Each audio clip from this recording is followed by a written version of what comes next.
Hello and welcome back on board Take It Easy. We are still experiencing the beautiful Raja Ampat with everything it has to offer. More specifically, this is where we are, in Yanggello Island. We've explored a lot around here last week, but today we are finally going back in the water for an overdue spearfishing session. Yes, the freezer is empty. We need some food.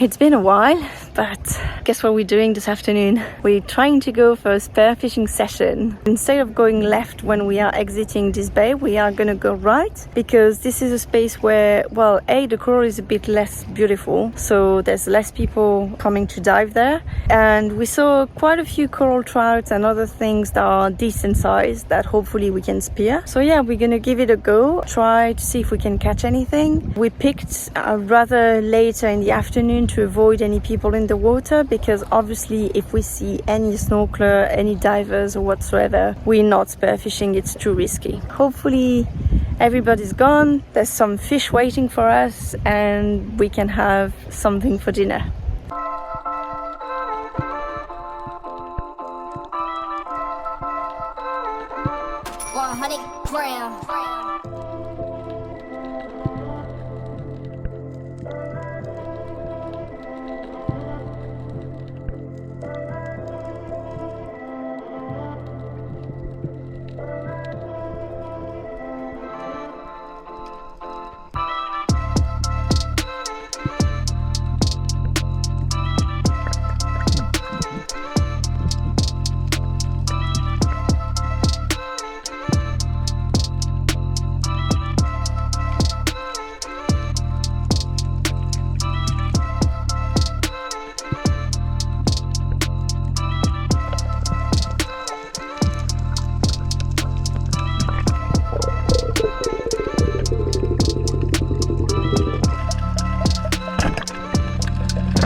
Good size. Look at this. Look at the Perfect beast. size. Yeah, perfect size. It's like 50 centimeters, maybe a bit more. Yeah, maybe a tiny bit more. 55. But yeah, good size. And it's good because the spot where we went snorkeling, it wasn't that pretty. I mean, it was good, but compared to everything around here, it wasn't that great. So at least, not best snorkel, but we get a fish. So. Yeah, it's not a diving spot, it's a fishing spot. Exactly. A few moments later. There you go for one. And the second one. Take it easy. With the sun disappearing very quickly after that, I whipped up a simple fish cake dinner and we settled down for a quiet evening. The next day was all about boat chores, so nothing super thrilling, until Yann went into full-on crazy mode. Where have you been? I just invited everyone for dinner this evening, if you don't mind. What do you mean? Well, they're all gonna show up for dinner. Everyone brings something. And what are we bringing? What are we gonna feed them? We don't have any trout in the freezer. Nope. Well, what time is it? It's 3 o'clock. What did you do? 3 o'clock, we still have time, don't we? Okay, let me get this straight. It's 3 in the afternoon. We have to prepare dinner for 8 people. We have nothing in the fridge, nothing in the freezer. And this is what the cockpit looks like. I could cancel, or we could just quickly grab a couple trouts. What do you think? It's 3 p.m. You want to go in the water now and go grab a couple trouts? I think we can do it. Okay, I've got trust in you. I mean, it's your fault, so it's your job to fix it. Are you gonna come in the water with me? No, I'll stay on the tender. All right, then I'll get ready. Let's go, let's go. Time.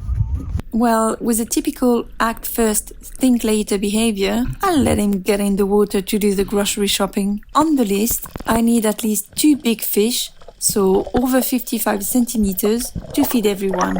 It has to be a fish that doesn't need descaling because I have no time today, so snappers, sea bass and groupers are no-go. Tuna will do, but Yann doesn't have the equipment for that. So from what we've seen around, that probably leaves us with mackerel, coral trout and tusked fish. Parrotfish would have worked too, but we do not eat those. And let's face it, once again, there's not much of decent size in the water. This is all due to overfishing, one of the biggest environmental issues here in Indonesia. Stay tuned until the end, I'll tell you all about this. But for now, it is 4:15.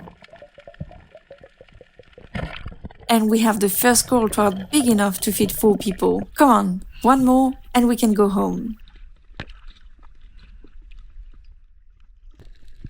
No, Yann, you can't shoot this. I told you I have no time, so I need something easy to prep. Yes, another good-sized trout. Now we can go back on the boat and start prepping.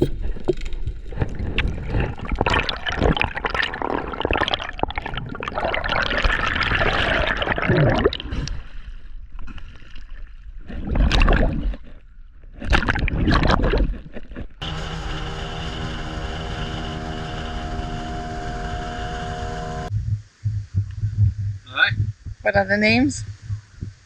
Bob and Jane. I would have called them chicken tack. Tic tic tic chicken tack. Tic tic tic chicken tack. Rangeur du risque. Tic tic tic chicken tack. 1 hour later. So funny story. It was maybe 3:30 p.m. There was 4 boats around us, and we said, "Oh, you should come and have some fish and take it easy tonight." But we had no fish, and the cockpit was all dirty. And it's now 6, and there's 3 big coral trouts. Cecily's cooking it all. Yeah, it's a lot of fish.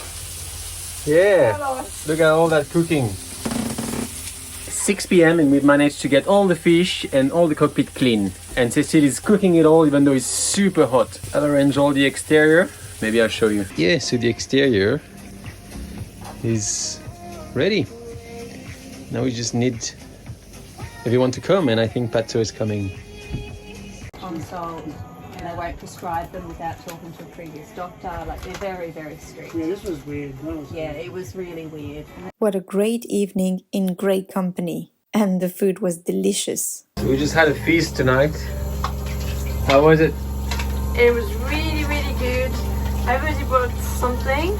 So we had fish, we had rice salad, we had fruit salad and cookies as dessert. It was so good. Like, and bread. Really good. And bread, sorry, I forgot about the bread because I don't eat bread, but yeah, it was, and the company was nice. You'd light up a lot of things to keep the bugs away. We didn't get any mozzies or anything like this, so that was good. And yeah, just really enjoyed the evening, the company, the food, everything was perfect. And who knew we could fit so many people on a boat? Yeah, we were like 8 people on board.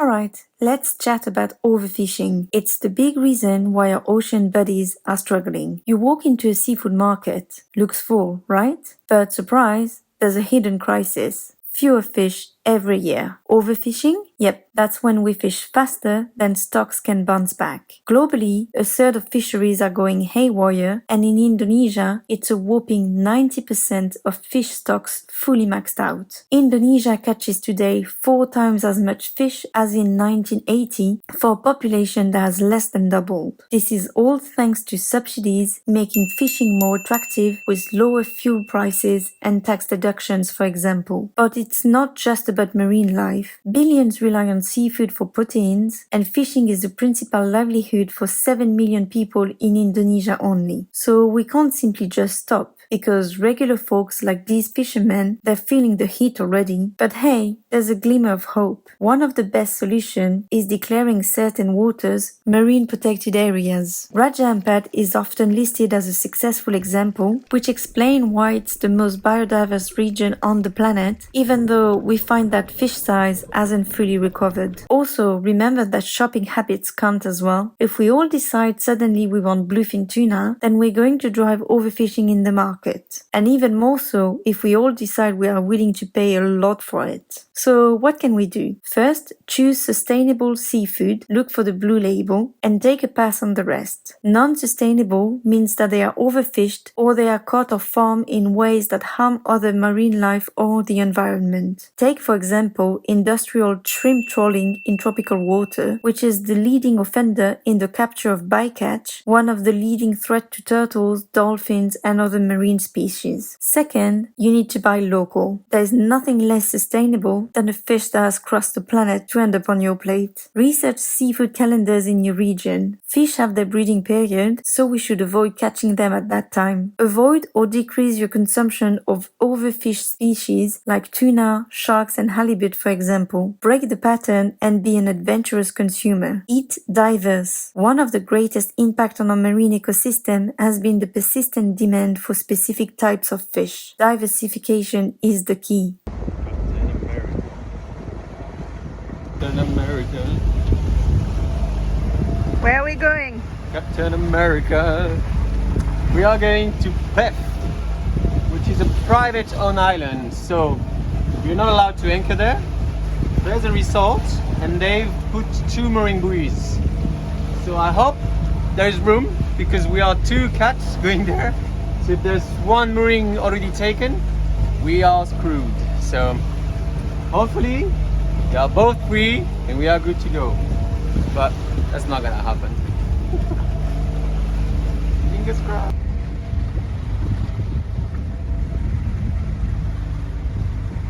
Yep, that's the entrance. It's very tight and narrow. I'm trying to look at the sat images, but I have the sun on the tablet, so it's not easy. And the entrance is very narrow. And I don't want to hit the coral. I mean, look at it, how tight it is. Well, we had a very nice sail today. It wasn't a big distance, so we did that very quickly. And now we are arriving into Pef. So we dropped the sails, put on the engine, and we're going to start navigating into this lagoon. The satellite images don't show anything too roaring, so that should be easy enough. Once in there, let's hope there's a mooring buoy available because it's a no anchoring zone. So if there's another boat, then we might have to leave. We'll see once we get there. I hope we'll see you next week to show you all of that. I hope you enjoyed the video. Make sure to subscribe, drop us a like, and we'll see you next time. Bye!